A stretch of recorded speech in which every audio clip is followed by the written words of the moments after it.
Hello, good morning, everyone. Hope you all are having a nice weekend morning. So, in our course of exploring about the cell membrane more, we will start with cell membrane potentials. Okay, now here the cells have cell membrane, and in our yesterday's class, we have seen the lipids and the protein and the cholesterol, which are the integral part of the cell membrane. There are various constituents with their clinical link. Now, when in the body, the cell is lying, the cell is just staying healthy, fine, and fit. And when it is not doing any work, like it is not showing any excitability, then what happened? What is the state of a cell? Here, the ions that are present in ECF and ICF are different in concentration. Okay, that also we have studied. Now, again, if we draw the cell membrane, say this is our ECF and this is the cytoplasm, ICF. So, the dominant cation that is present on the exterior side of the cell membrane is the sodium, and the dominant anion is the chloride. Whereas towards the inner leaf of the cell membrane, the dominant cation is potassium and dominant anion is the phosphate. Okay. Now, when the cell is not excited or the cell is not undergoing any action, it lies in a state which is called as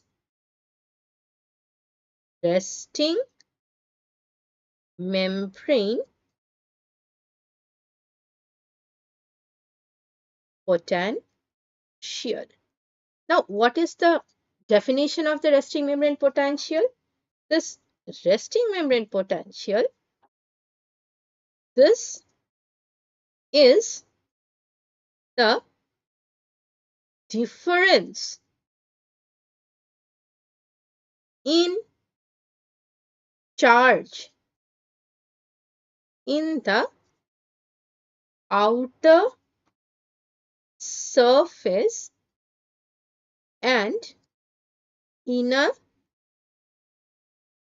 surface of the cell membrane due to the unequal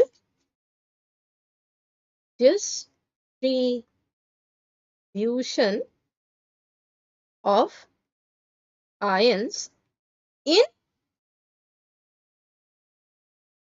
resting state. Okay, it is in the resting state. So, generally, when the cell is in the resting state,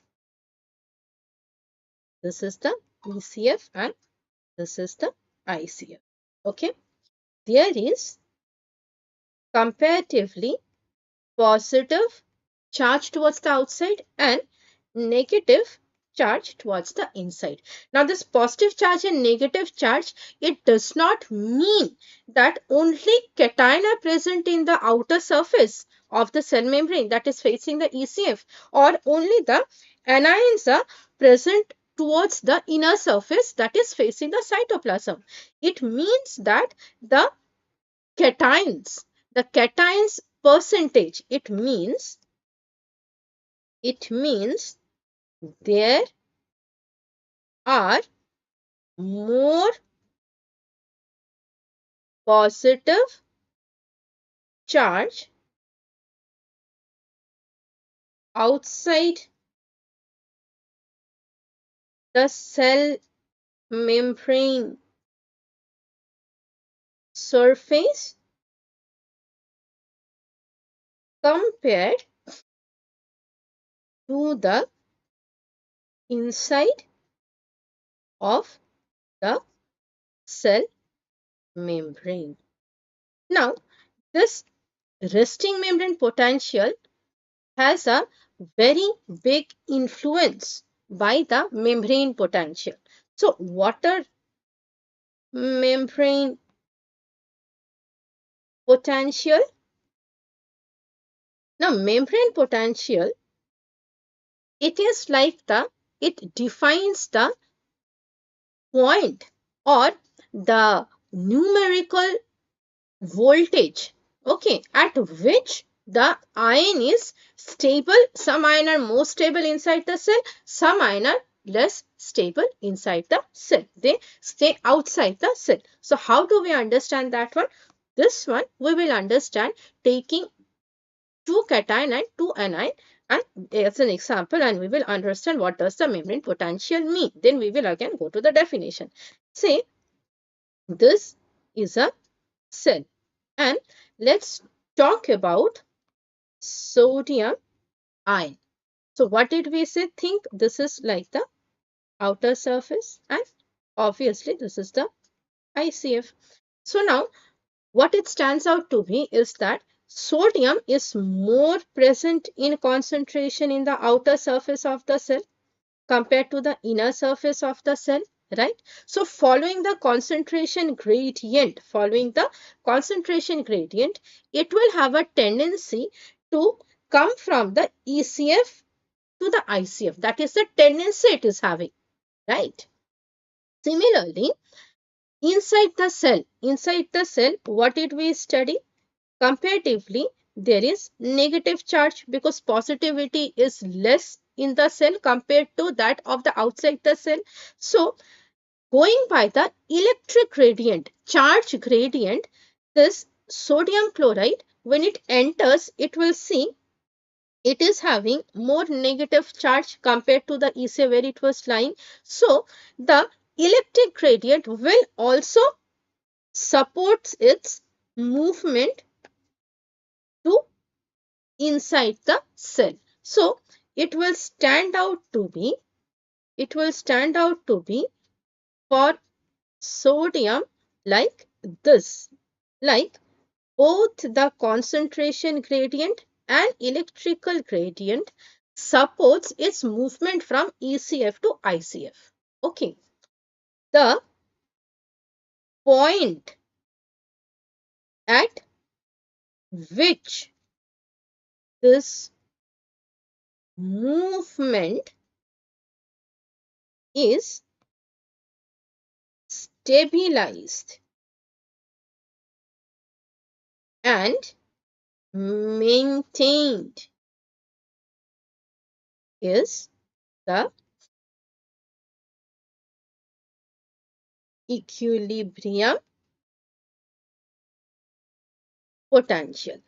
Now, equilibrium potential is what maintains or keeps the membrane potential. So, if we have to sum it up, what is membrane potential? It is the point at which a certain ion following the concentration gradient and electrical gradient is either stable in the ECF or at the ICF. That is the definition. So what we have to remember in context to that, the equilibrium potential for sodium is plus 60 millivolt. It is enough for us if we just remember this one, this value. Okay. Now taking example of an anion. Okay. The second example is fluoride. Our second example. This one was our first example and this is our second example, which is fluoride.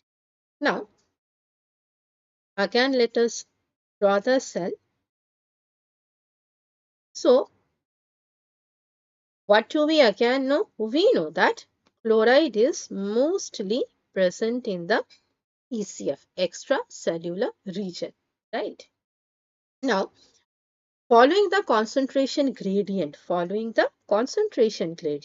the chloride will have a tendency, because chloride is less within the cell.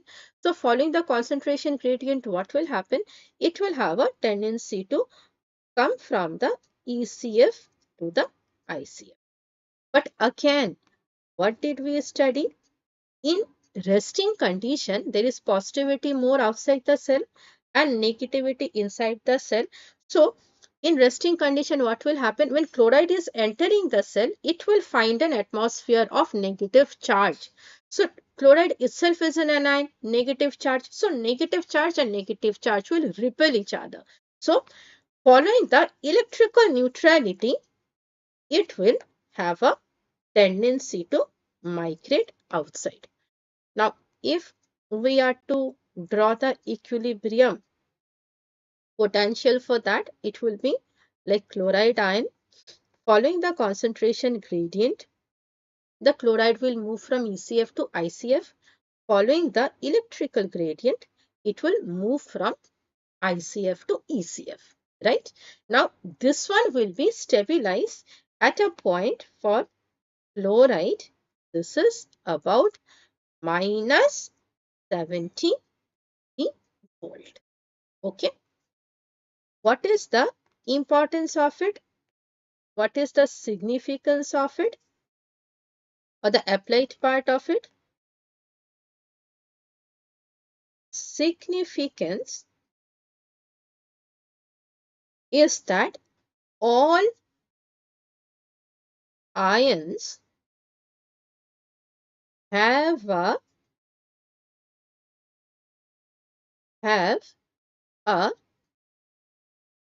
tendency to keep the resting membrane potential of a cell as close as possible to its equilibrium potential. But it doesn't happen because there are lots of factors that ultimately maintains the resting membrane potential. So following all these factors, it is seen that the resting membrane potential of excitable cells like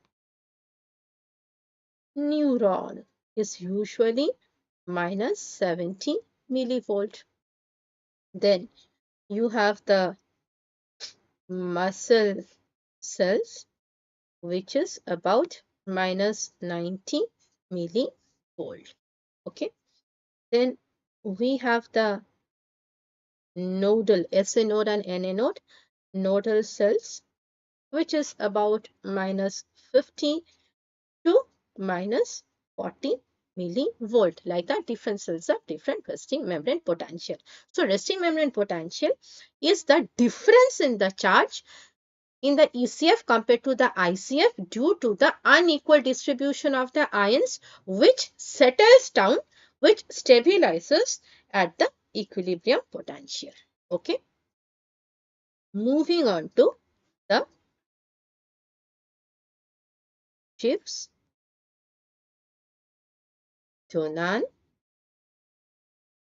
effect.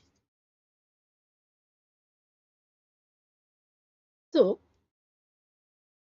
Gibbs-Donan effect actually describe the distribution of cation and anion in a solution across a membrane that is permeable. So, what the definition or what the description was that, say for example, this is a container, okay, which is separated out by a permeable membrane. Say this is compartment A, this is compartment B. And in both the compartment, there is like potassium chloride. So potassium chloride in solution, obviously it will dissociate into K plus and Cl minus, K plus and Cl minus. Now suppose both are in of variable concentration. Like in solution A, the KCl may be little bit like higher, and in solution B, it may be little less. So since they are permeable across the membrane, what happens is that there is random movement of this cation and anion from compartment A to B until movement of K plus and Cl from compartment A to B and B to A happens until the concentration of the cation and anion in A and B solution becomes thin.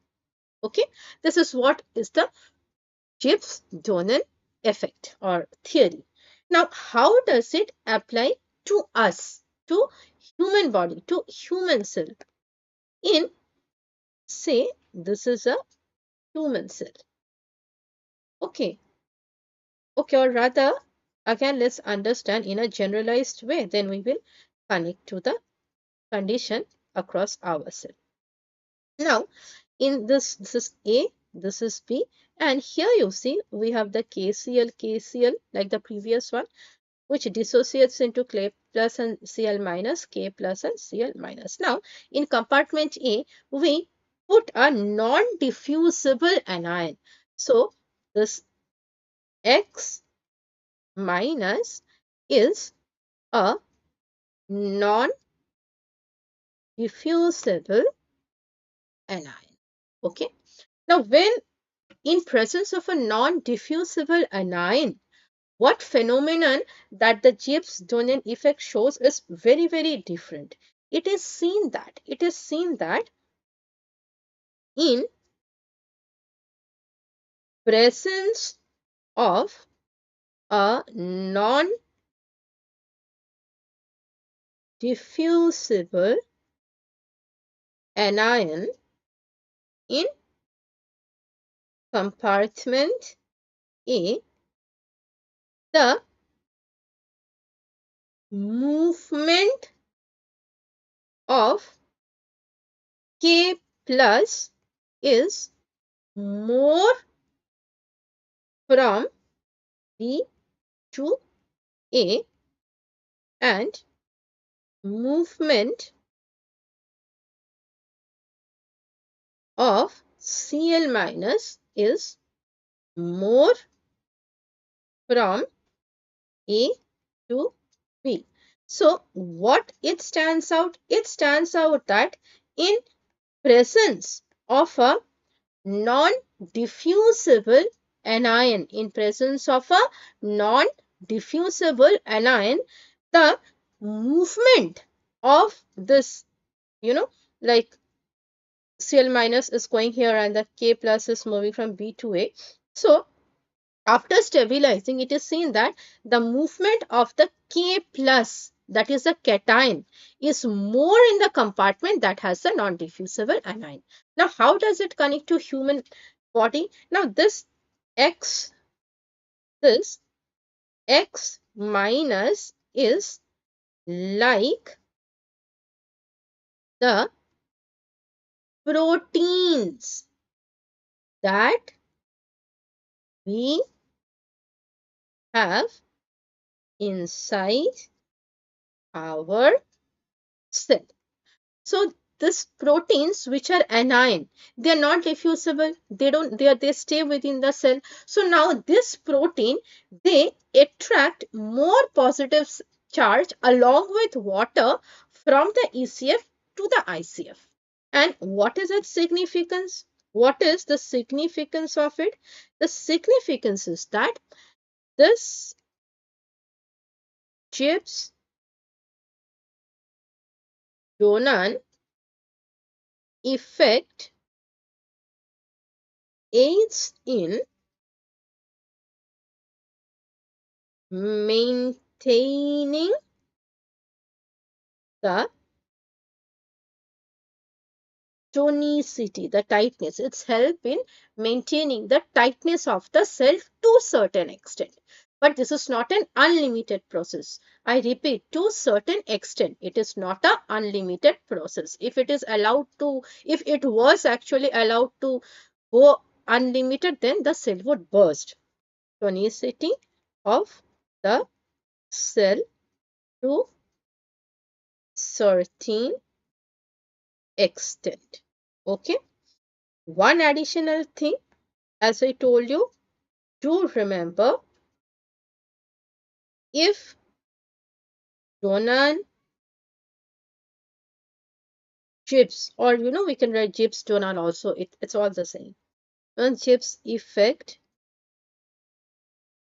is allowed to go on and on, then the cells will burst because it will keep on drawing more ions and more water. Now, how is this kept in control? This effect is kept under control within physiological limit by the very beautiful pump that we have spoken about earlier, sodium potassium ATPase pump. Okay, this is how this happens. So we are clear about the membrane potential and the Gibbs-Donan effect. So if I have to sum it up, what does the Gibbs-Donan membrane effect do? It doesn't do, actually this happens in the body because of the non-diffusible anion, that is the protein which exists within the cell and which is in turn maintaining the tightness of the cell, and it is helping in drawing more cations along with more molecules of water. Again, how is this Gibbs-Donan membrane or Donan-Gibbs membrane kept under control within physiological limit? It is the sodium-potassium pump that is maintaining the effect within physiological limit.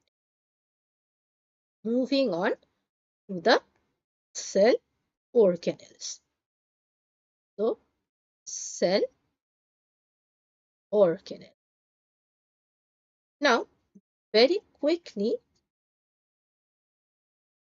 the cytoplasm. Though cytoplasm is not a cell organelle, but we have to talk about it. All of you obviously know what is a cytoplasm.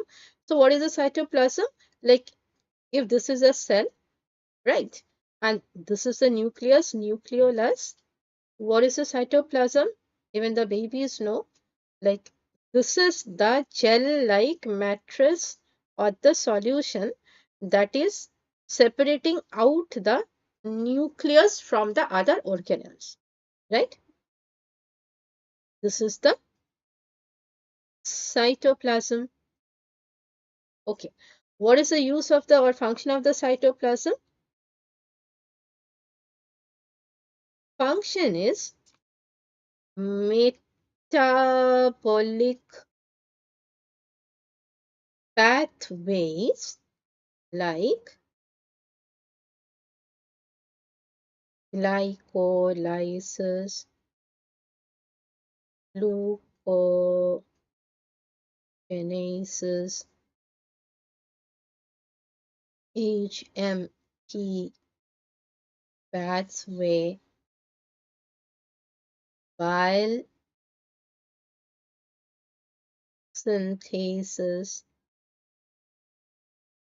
fat synthesis, cholesterol synthesis, all this metabolic pathway happens in the cytoplasm. Okay. And what is the composition of the cytoplasm?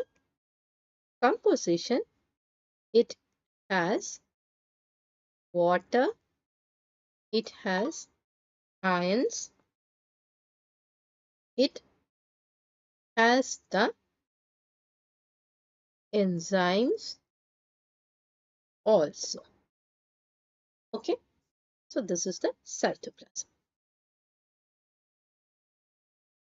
Cytoplasm separates out, as I told you, the brain of the cell. There is a nucleus, right? So our second structure is nucleus. Nucleus, we don't call it or we don't term it as a cell organelle. Okay, this is like nucleus is like if this is the cell and we have seen the cytoplasm, nucleus is separated out. Nucleus is separated out from the cytoplasmic organelles by the cytoplasm. This is the nucleus and this is the nucleolus. Now, what does this nucleus and nucleolus do?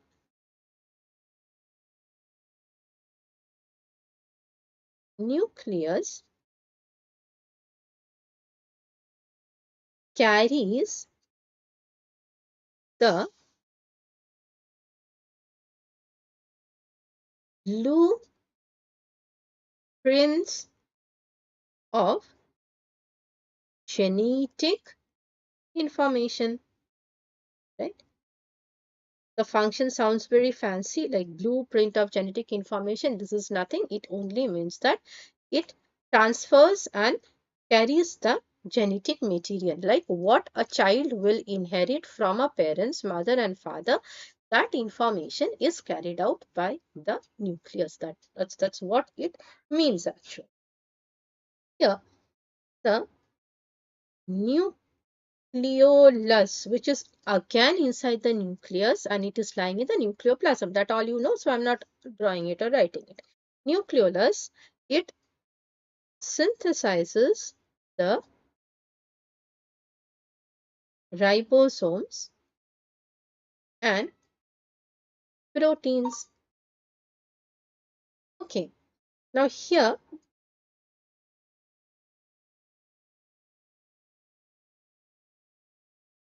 functionally, what does the nucleus do functionally?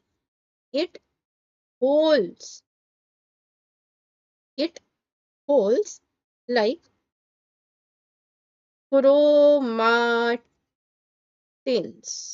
Now, what is chromatin?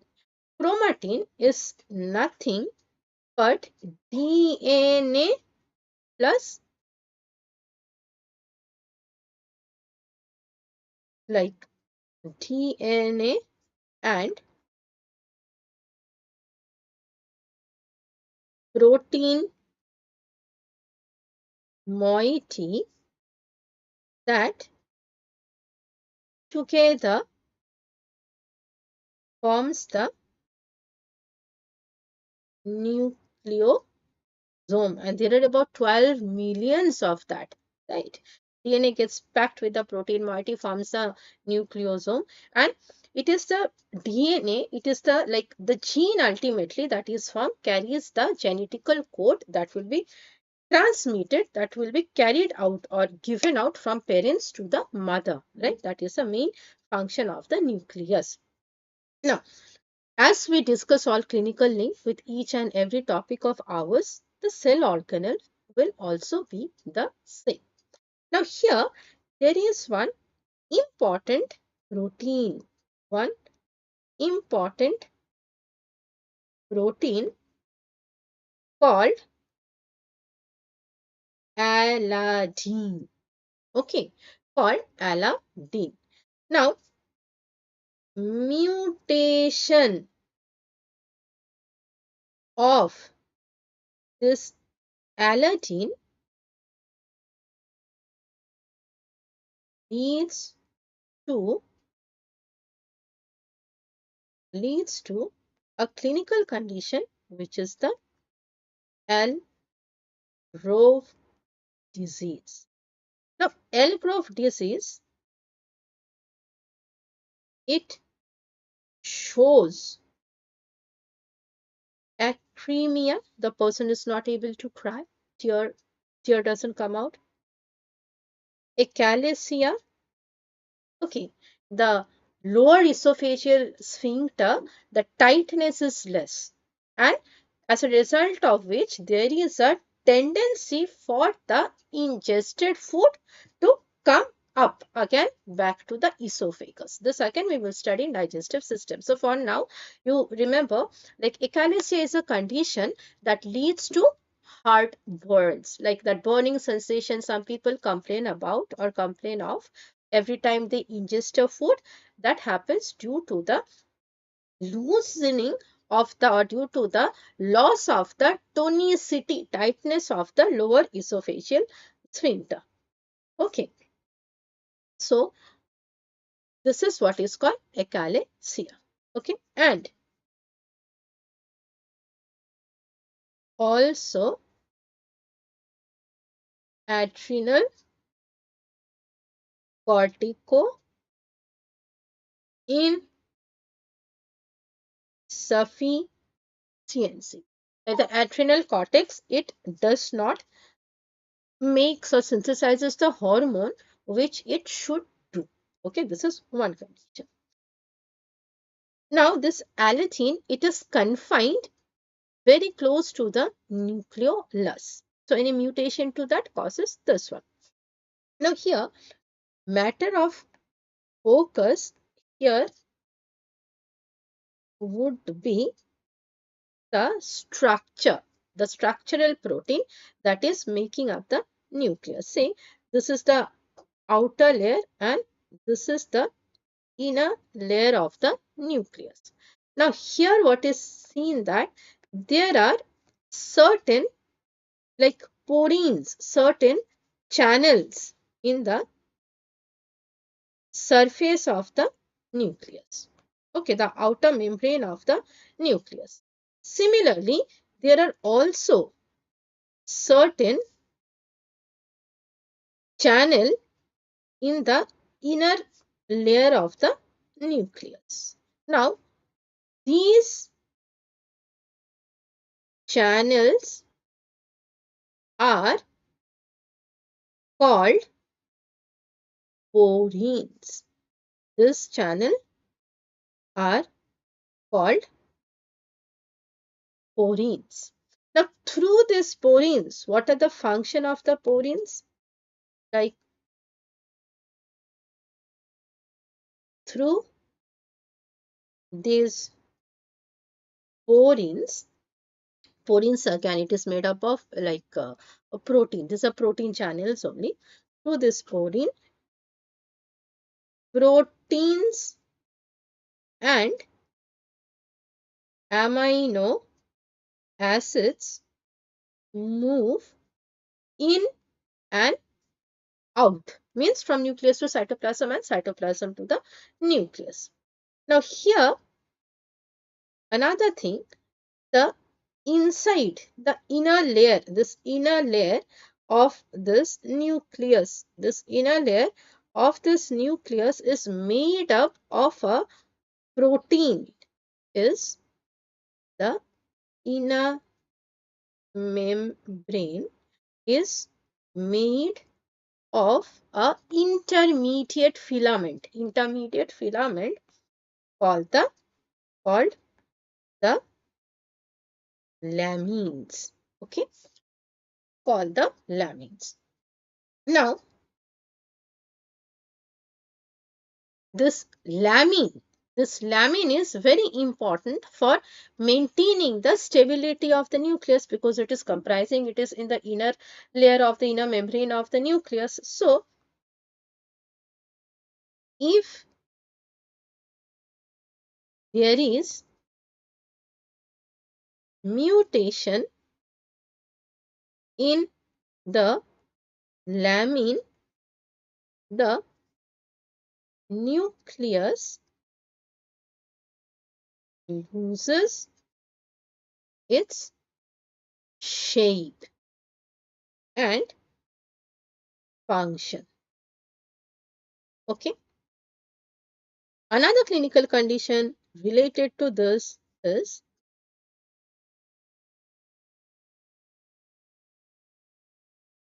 Hutchinson Gilford progeria. Gilford progeria. This happens due to mutation of the gene that makes the porins. Now, porins, depending on what type of material, on which direction they are like transporting, they are like nucleoporins, nucleoporins,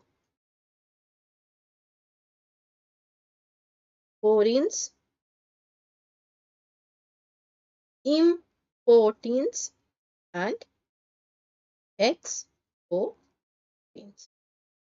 Okay, this we have to remember. See, this name, the clinical conditions that we are discussing today, you don't have to be very like hardcore on it. Just remember the names and just get an exposure to the various clinical conditions related to the mutations or related to the misfunction or deficiency of the cell organelles. Okay, next we talk here about centrosomes.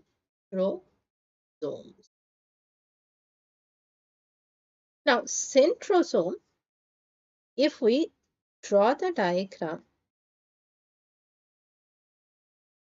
say this is the cell, right? So, within the cell, there is this like star-like structure, which is centrosomes. Okay. Now, this star-like structure, if I enlarge it, okay, the star-like structure, it's a very simplified way. If I enlarge it, it will have two cylindrical, it will have two cylindrical structure which is like at 90 degrees to each other. Now, these are the centrioles. Now, this centrosome, it is the centrosome in centrosome, the mitotic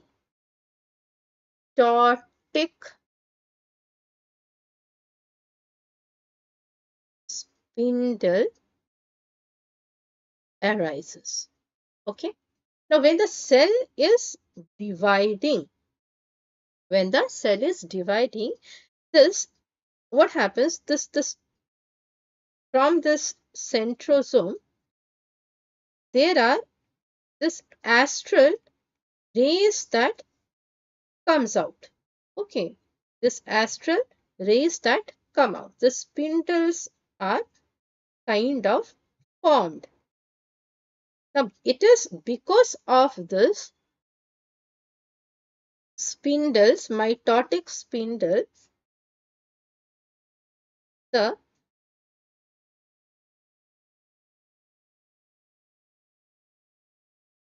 mitotic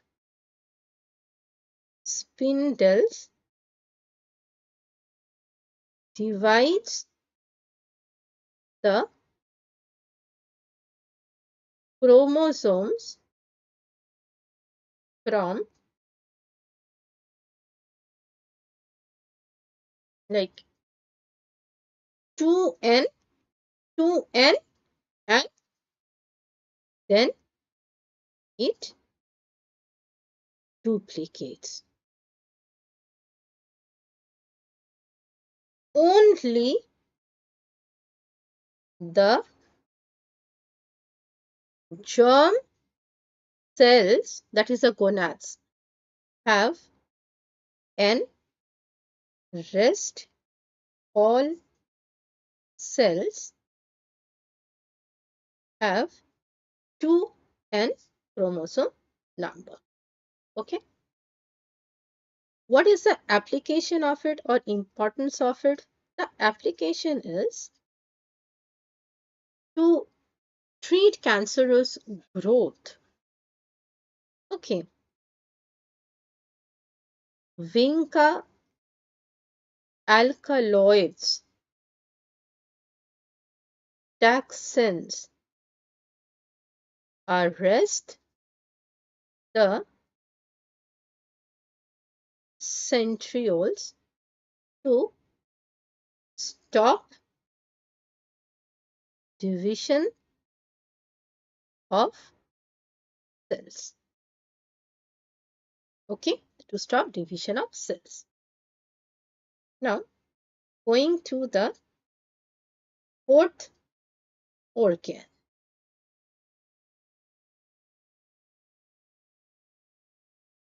Fourth is the powerhouse of the cell, the energy provider of the cell, which is the mitochondria. So, how does a mitochondria look? Mitochondria, it has the shape of a, like, little bit some kind of little bit of biconcave shape, little bit of like not so roundish or oval shape, right? So it loosely resembles a horseshoe, right? So it has got an outer membrane, it has got an inner membrane, it has got intermembranous space. Okay, it has got a matrix, and within the matrix, what we have is like the fine folding, right? Finger like projection, which is our cristae. So, this is the cytosol, and this is like the cristae with the F1 particle. Now, this is something that we know since our school days. So, what in context to medicine we have to remember? In context to medicine, we will highlight on the enzymes and the structure and why they are important. Okay. Now, this inner membrane, like the inner membrane, the cytosol or the matrix. Okay, let me highlight it. The inner membrane, the matrix, and the intermediate like membranous space, they're very rich in enzymes, which are also the marker enzyme, because mitochondria does what? Its primary function, its main function is to make ATP, is to give energy, right? So apart from the ATP making enzyme, there is still a lot more enzyme that is present. Very quickly, if we write it, like in the inner membrane, the marker enzyme is like creatine kinase. Okay. In the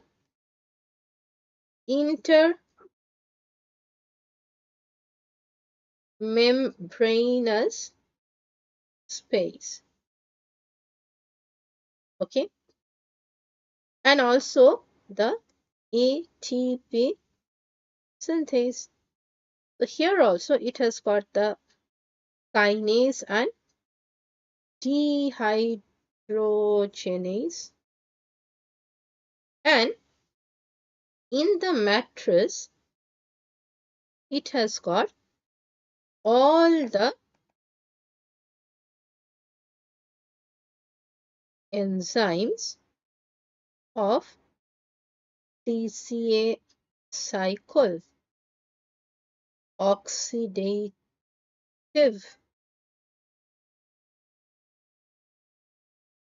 phosphorylation, and overall the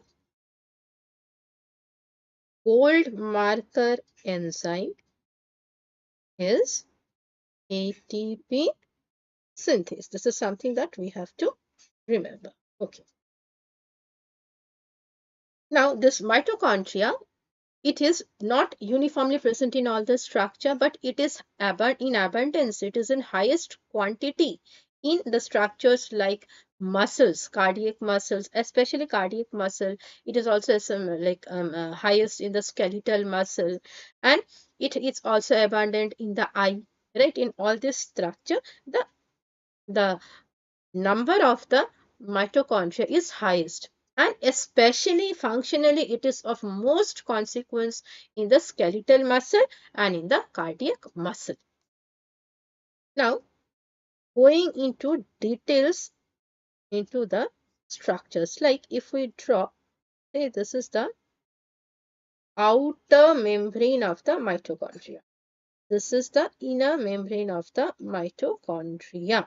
So, in the outer membrane of the mitochondria, there lies some channels which are important for transportation of certain substances. Okay, this channels or porins, which lets the transportation or passage of certain substances into the mitochondria, the structures. Now, any defect in the mitochondria or formation of it will lead to severe consequences in the structure that needs high energy, like the brain, like the muscle. They will be distorted. Their functioning will be impaired. Okay. And one more thing about this DNA of the mitochondria, like DNA system in mitochondria, the DNA rather repair system in mitochondria is not very well developed. We know that the mitochondrial DNA is only of 16,500 base pair. It has got 4 proteins, 22 tRNAs, 2 rRNAs. This is all we know. Now, what we have to remember, since the repair system in DNA of the mitochondria is not effective, here the inheritance of mitochondrial DNA is from ovum. Okay.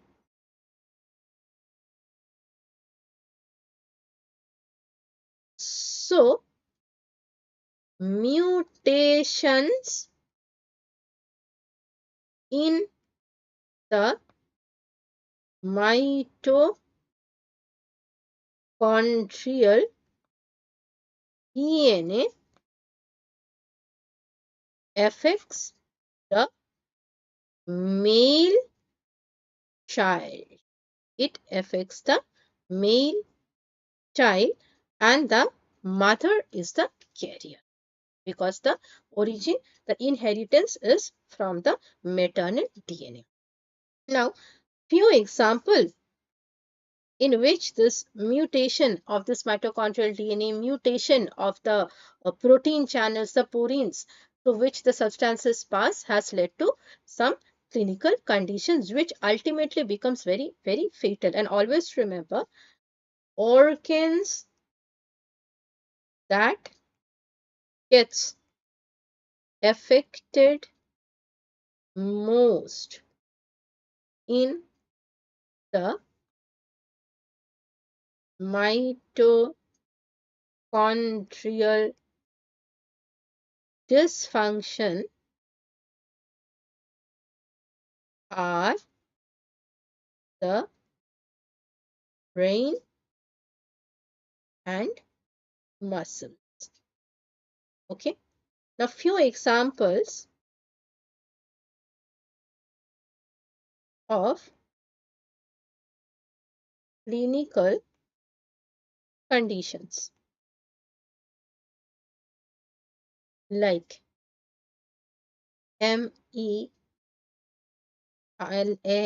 MELAS, myoclonic, epileptic, lactic acidosis, stroke-like syndrome. This is one. And then myoclonic, epileptic, red rat fibers. Then we have the Kearns-Sayre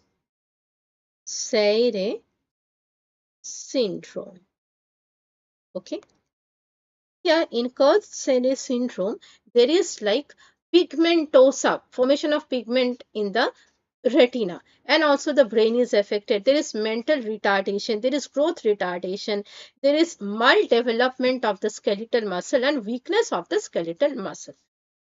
Another one, chronic progressive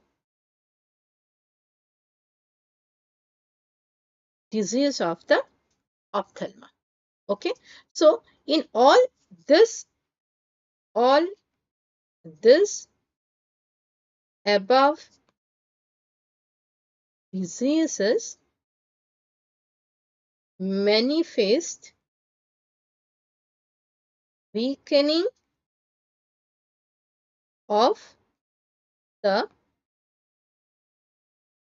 cardiac muscles, skeletal muscles, problem in vision, problem in the eye, and also affects the motor function. Okay. Next, we have is the endoplasmic reticulum. Now, endoplasmic reticulum, endoplasmic reticulum. It is of two types. One is the rough endoplasmic reticulum. Another one is the smooth endoplasmic reticulum. And we know in rough endoplasmic reticulum, it has ribosomes, whereas it does not have ribosomes.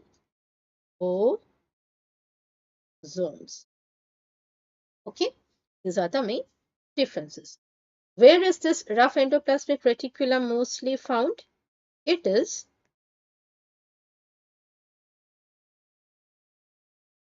present in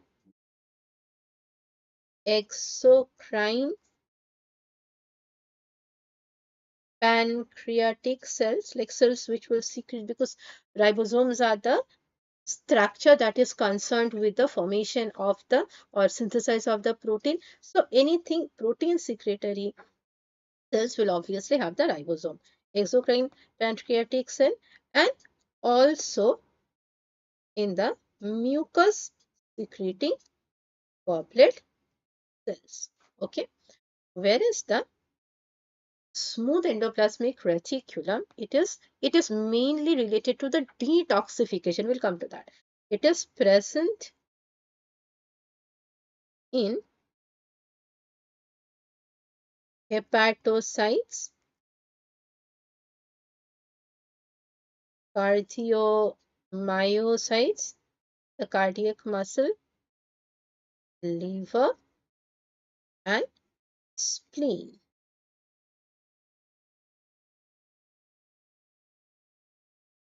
Function-wise,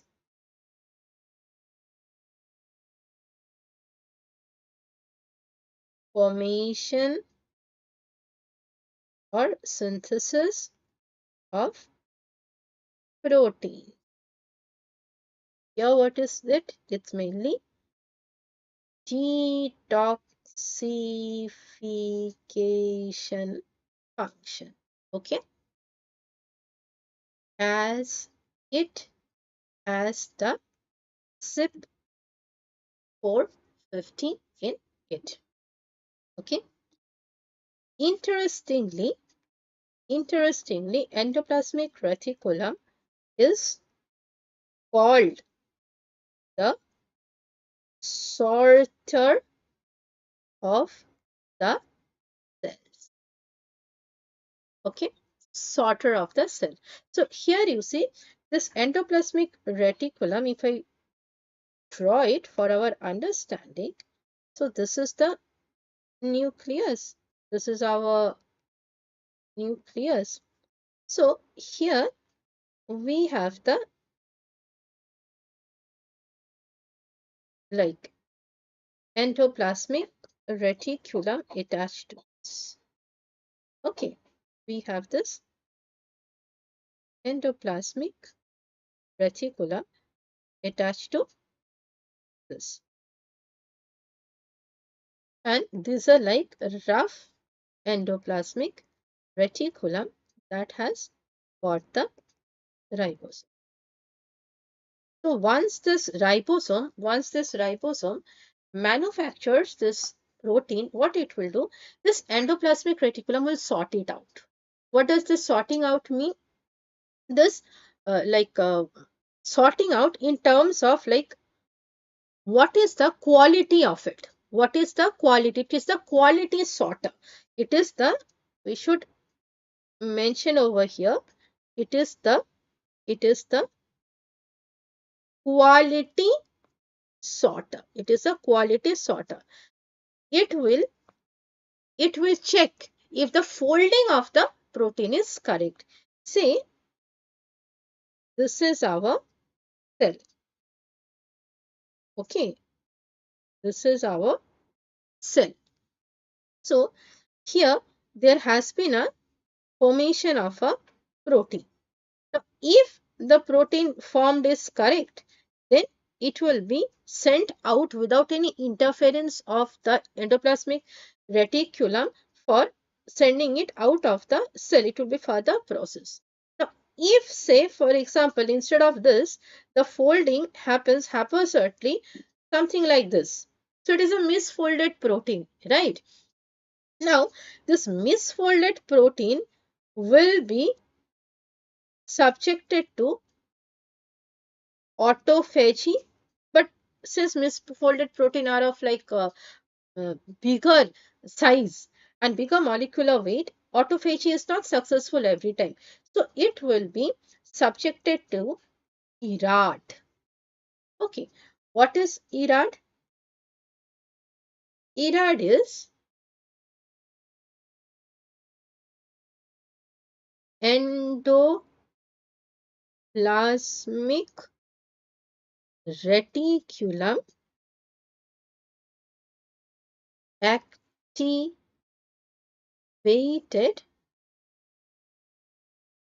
destruction, or rather degradation. So here if we draw this ERAD against, like this is the misfolded protein. Now this misfolded protein will be like tagged with ubiquitin. It will put this ubiquitin residues. Okay, this is called ubiquitin Ubiquitination. Like ubiquitin will be stuck to this misfolded protein. Now this ubiquitin stuck misfolded protein will now head for degradation. Now this is done so that there is no abnormal protein. Whenever there is an abnormal protein, some abnormal structure or some abnormal activity, physiological function, normal function will be disrupted. So to stop this abnormality and to stop the body from going into clinical condition, this ERAD helps. Now sometimes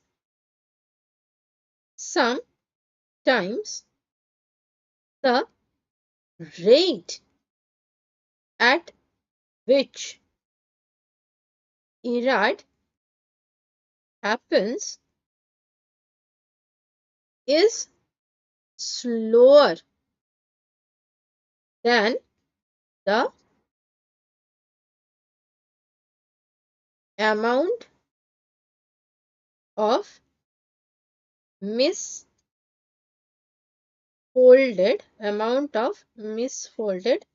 proteins. Okay, just see the text. Okay, Usman, you have asked for what is cell and what are the components of cell. Yeah, this is what we are studying, right? That is what I'm explaining. What is cell and what are the components and what are the structures and importance of the cell organelles. This is what we are talking about, highlighting the clinical conditions. Okay. So now the rate at which this ERAD is happening is like it may be slower than the rate at which the amount of misfold proteins are formed. If this happens in such conditions, what happens is UPR. Okay, UPR, which is like unregulated protein response. UPR happens. So when there is like too much of misfolded protein formed and the ERAD is not able to cope up with the amount of misfolded protein formed, then the UPR happens. And in this in the process of this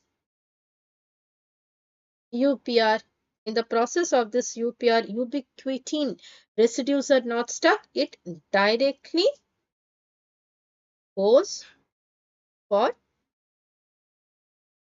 degradation. Okay. Clinical conditions that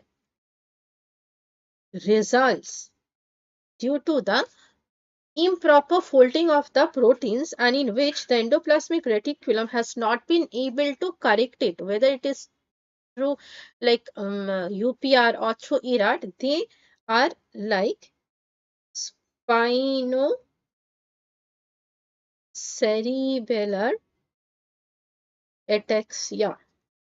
Here, ataxine gets wrongly formed due to polyglutamine. Okay. Second is that Bryan's disease. Here, PPR protein plaques are formed. The misfolding of the PPR protein forms the plaque and ultimately the Bryan plaque is formed. In case of Alzheimer's, in case of Alzheimer's disease, the amyloid plaques are formed due to wrong folding of the E E proteins. Okay, these are the few examples in which the endoplasmic reticulum actually fails to correct the misfolding. Next organelles are the Golgi apparatus. Okay, now Golgi apparatus, what does it do? So, the endoplasmic reticulum, that was the quality sorter. It was sorting out the quality, like if the folding of the protein is correct or not. Now, this Golgi apparatus, this is the, this is, it is the address sorter. You know, it works like a courier guy, like who sees the address, labels it where it has to go, and then it pushes further the transportation of the protein that is being synthesized by the ribosome, and it has come out of the endoplasmic reticulum. So structurally, how does the Golgi apparatus look? Golgi apparatus, it is like sac, right? So this is like sac like structure, right? These are like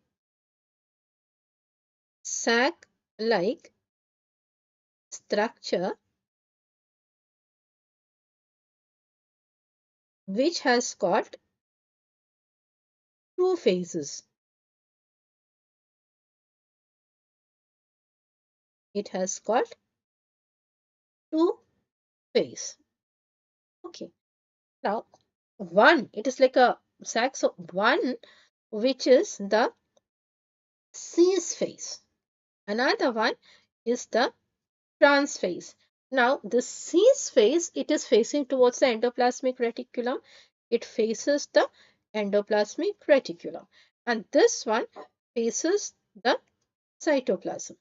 Okay, so what happens when a protein that is folded, it comes from the endoplasmic reticulum, it enters through the cis phase, and then it passes, through this tubular sac, membranous sac, and then it is like pinched out. It is then pinched out. Now, while doing that movement, Golgi apparatus does its work. What is the work it does? It puts a tag of mannose 6 phosphate to the enzymes that will go to the lysosomes. Okay, so it will just do the tagging work like in all the enzymes, because lysosome is a very important organelle. It has got a lot of physiological importance. All organelles too. Lysosome also has the same thing. So it will put a tag of mannose 6 phosphate. So whenever there is like mannose 6 phosphate, this enzyme will be further processed for going and getting stored into the lysosomal vesicle. Okay, now in doing this transportation, this Golgi apparatus use it very systematically with the help of various protein, like the proteins that are involved, like proteins for this transportations are cargo protein that will load the cargo, like the substances, then the adapter proteins, there are then coat proteins. These are all needed for the mechanical support. Then there are like vesicular proteins. Then there are tethering and docking proteins also. And also for the exocytosis, we have studied what we need, the V snare and the T snare proteins. Okay, just the whole system very quickly we will understand by drawing the diagram. So say this is the membrane of a cell, the plasma membrane, the cell membrane. Now this is the substance that has to be transported within the cell, across the cell. Like this is a protein that has come out of the endoplasmic reticulum, and now it has a tag on it, and now it will pass through the cell, and then it will be processed, like it will be processed and transported by the Golgi apparatus to its destination. Okay, to its destination, which may be outside the cell. Such an example we are understanding. So this is the cargo, like substance that has to be transported. So since it is bigger in molecular size, what it will do? It will obviously bind onto the receptor. It will obviously bind onto the receptor. So this pink one is the cargo. Pink one, this is the cargo, and this one is the receptor. Now this receptor, it has got a support, which is the adapter. Okay, this is the adapter protein. Okay. Now this adapter protein is further supported by, it is further supported by the coat protein. Okay, so these are the coat proteins. Now when this happens, what will be the next step? The next step will be, like here you see, the next step will be this invagination. It will be invaginated. Okay. This is the receptors. Let us draw three substances, then it will be easy for us to understand. Receptor, receptor, receptor, and this is adapter, adapter, adapter, and these are the coat protein. Okay.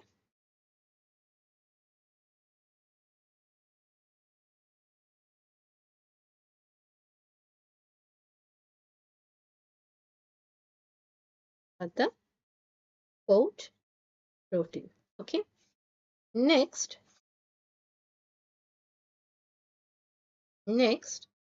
step is this whole thing will now will get inside.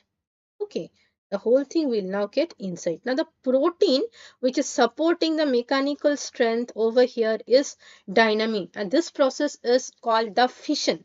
This process is called the fission, and this process is called the, it is called the cargo loading, and this is coating, and this is the fission. So when there is fission, what will happen? The vesicle that is carrying the carbo gets invaginated like this.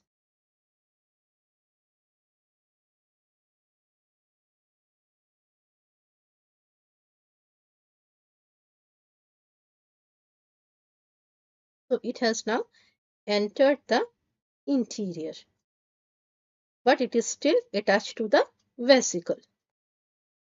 Okay, it is still attached to the adapter protein. It is also attached to the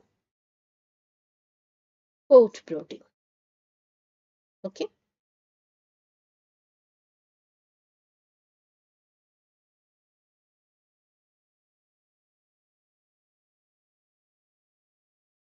Okay. Now, this dynamine will give the mechanical strength for the pinching and dissociation of the coat to happen. So, after the squeezing mechanism of this dynamine, which requires GTP, the vesicle will now come away.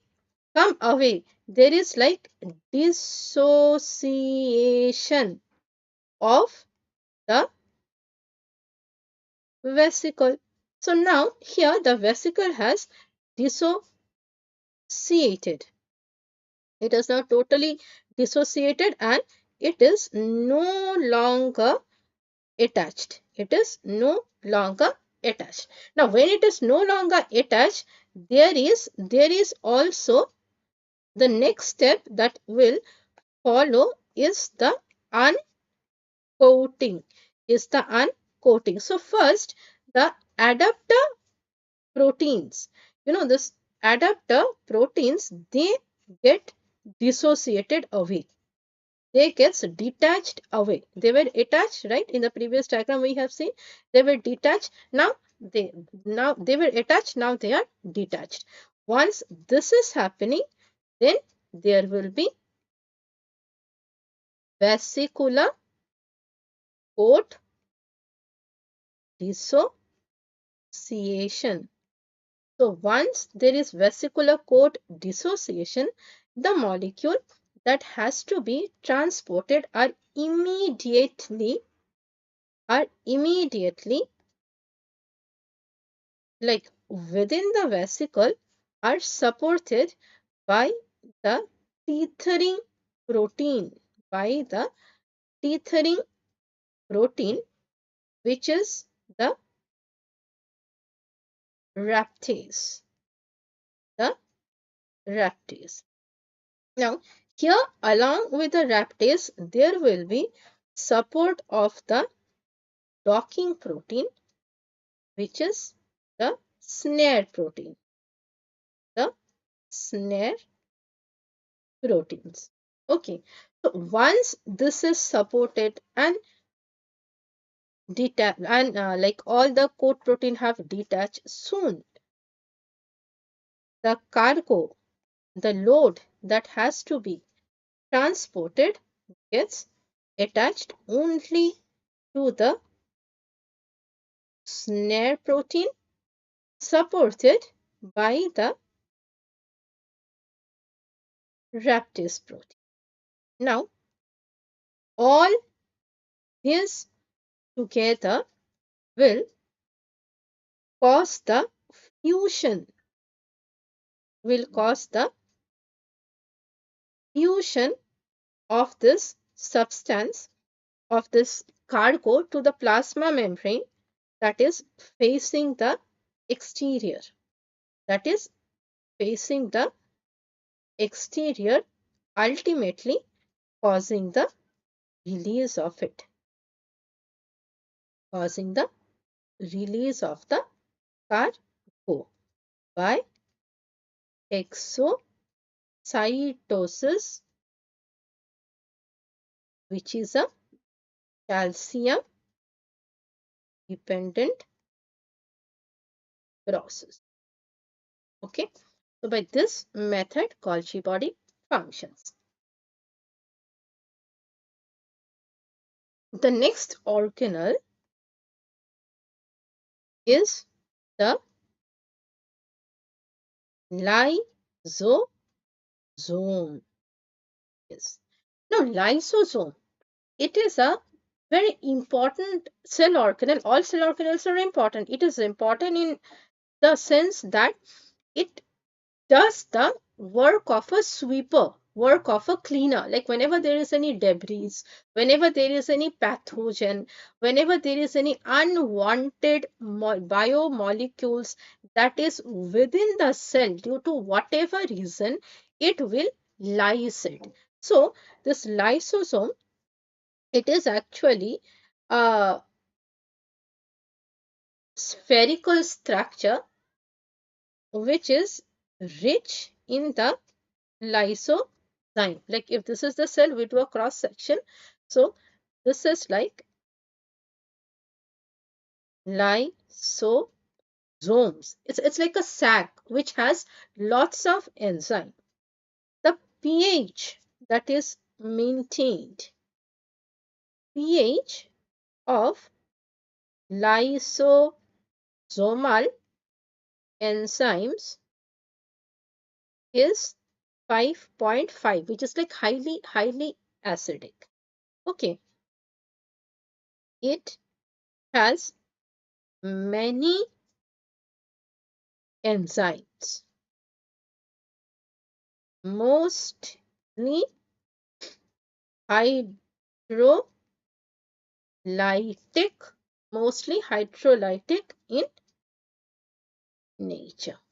Okay, the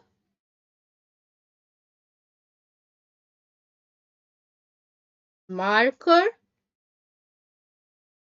enzyme is acid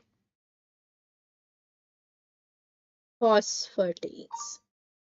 The marker enzyme is acid phosphatase.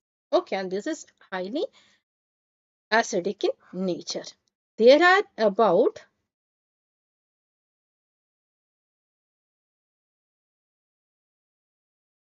like there are about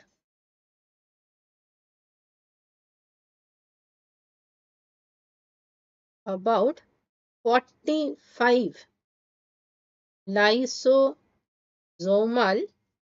storage diseases. Okay, now lysosome holds like an array of enzymes. Some other enzymes are ribonuclease, deoxyribonuclease, collagenase, cathepsins, aryl sulfatases. These are also some other enzymes of the lysosome. Now, if there is mutation in any of this gene which is making this enzyme, they will result in a disease which is called lysosomal storage enzyme diseases. Now, examples of such clinical conditions are now clinical conditions are like Niemann-Pick disease. Here, what is the defect? Sphingomyelinase is absent and it causes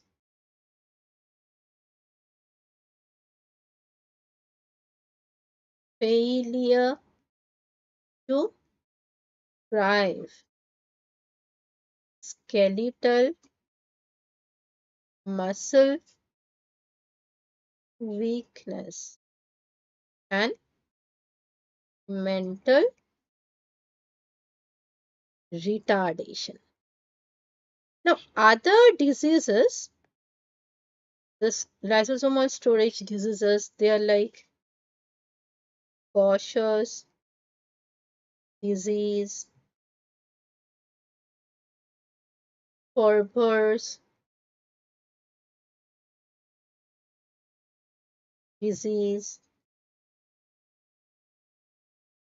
Fabry's disease, all those. one reported disease which is called cardiac efficacy syndrome. Now, this cardiac efficacy syndrome, it is due to mutation of the cardiac efficacy syndrome gene. Okay, here there is like the patient suffers from, the affected child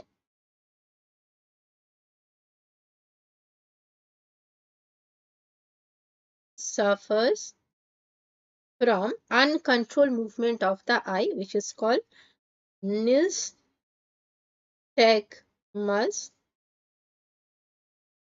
albinism, and weakening and weakening of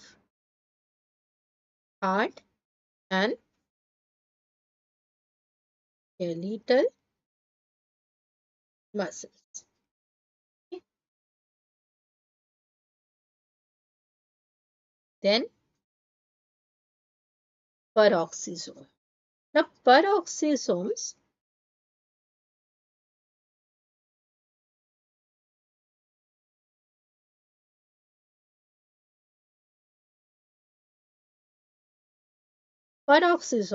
these are like minute spherical like structure present in the cell, which is even hardly visible under the microscope.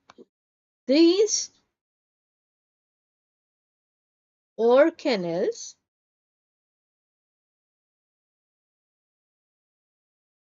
does the function of detoxification. Okay, it does the function of detoxification. Now, what is the what are the like main marker enzyme? Okay, here the marker enzymes are the urease and catalase. This also it has peroxidase. So here hydrogen peroxide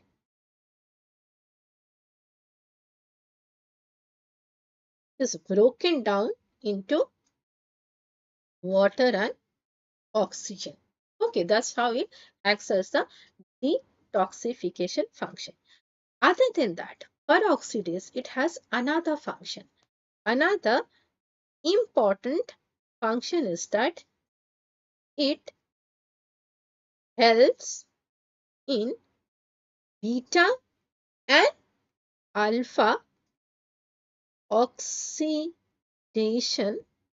of fatty acids. Okay, now clinical conditions. Clinical conditions. What are the clinical conditions? Mutation of peroxisomal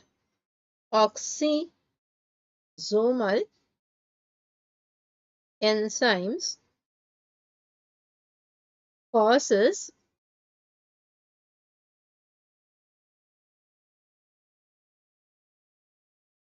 Zwalger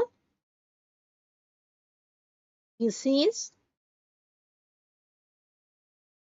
Refsum disease, and adrenoleukodystrophy.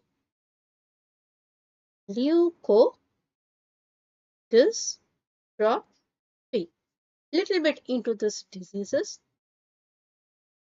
What are these diseases? Like Zwelger disease. What is it? Here, the oxidation of the long chain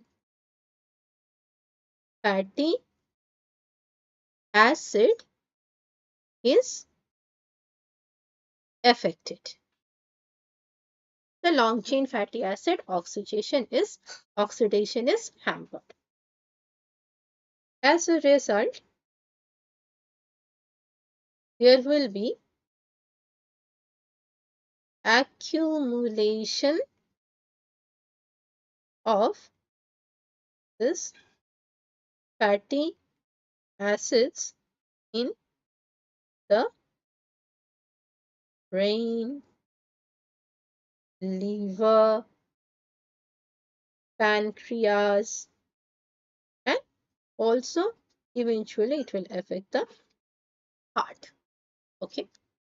Now, this disease is quite fatal because it happens due to the mutation of a gene, okay, in which the paroxysomal functioning is affected. Second condition is the refsum disease. Here, the branched side chains of fatty acid is accumulated. And in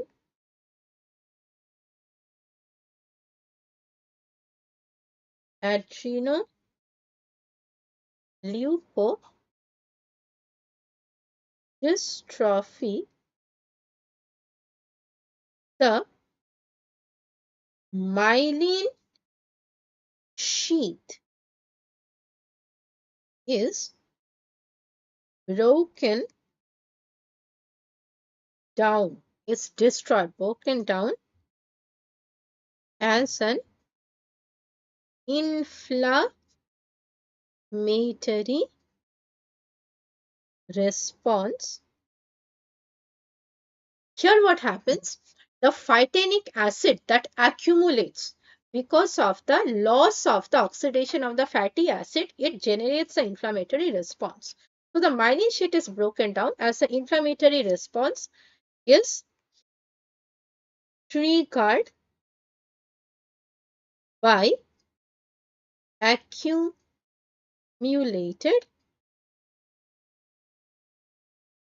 phytanic acid. Okay, these are the few diseases. Now, I can tell you, please don't take it very hard that you have to remember each and every name. This name that in the clinical conditions related to the malfunctioning of the organelles that we are discussing in details is just for you to have a very good exposure and get used to like knowing the name and understanding and hearing it and keeping in memory about the names of the diseases associated to the cell organelles. Okay. Then our ribosomes. Ribosomes, we know, it is like this tiny particles which is present on the surface of the endoplasmic reticulum. This endoplasmic reticulum, when it is present on the endoplasmic reticulum, it makes it called the rough endoplasmic reticulum. Going by the function, main function of ribosome is to synthesize proteins.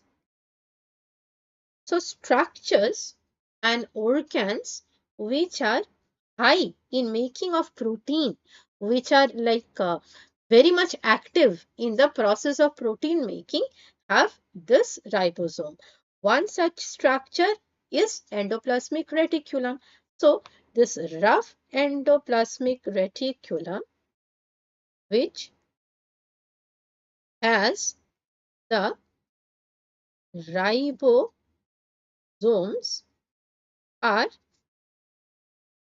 abundant in mucus secreting goblet cells, mucus secreting goblet cells, and exocrine cells of the pancreas. Exocrine cells of the pancreas. It is also attached where? It is also attached like outside the nucleus, right? Because in the nucleolus also there is formation of the like ribosomal protein. Okay, and it is just outside the nucleus attached on to the endoplasmic reticulum. So obviously if there is a congenital condition, the clinical link, the clinical link is any congenital condition affecting the machineries of ribosomes, maybe the structure, maybe the shape, maybe in the functioning of it, maybe in the units of the ribosome, will lead to inadequate protein synthesis, and it will affect the various physiological functioning. Like without the goblet cell, no mucus. Where is mucus needed? mucus sorry Mucus is needed in the respiratory system, mucus is needed in the digestive system. So without goblet cell, those won't happen. Without the ribosome in the exocrine cell of the pancreas, there will be no secretion of the enzymes, and it will impact the digestion and the absorption, because pancreas do play a very important role in the process of digestive system, in the process of digestion. So all these functions will be affected. So today we have started with the resting membrane potential. We have studied with the resting membrane potential, the causes of it, what causes the inequality in the ionic concentration, all this thing. We have understood the membrane potential, Gibbs-Tonan effect, what is the importance of it, and what will stop the overacting and the implication of the Gibbs-Tonan. After that, we started on to understanding the cell organelles. We started with the cytoplasm, which is not a cell organelle, but the structure where the cell organelles are there. We understood the nucleus and the clinical condition related to that. We understood the centrosome. We understood the mitochondria. We studied the endoplasmic reticulum, Golgi apparatus. Then we understood the lysosome. We understood and studied the peroxisome, and then we ended up with the ribosome. Okay, this is our in-depth study of the cell physiology, its membrane and its organelles. Next class, we will be starting and studying the new unit, new chapter, which is our nerve. Okay. I will see you again on Monday. Till then, bye. Take care, and I will again connect to you on Monday morning.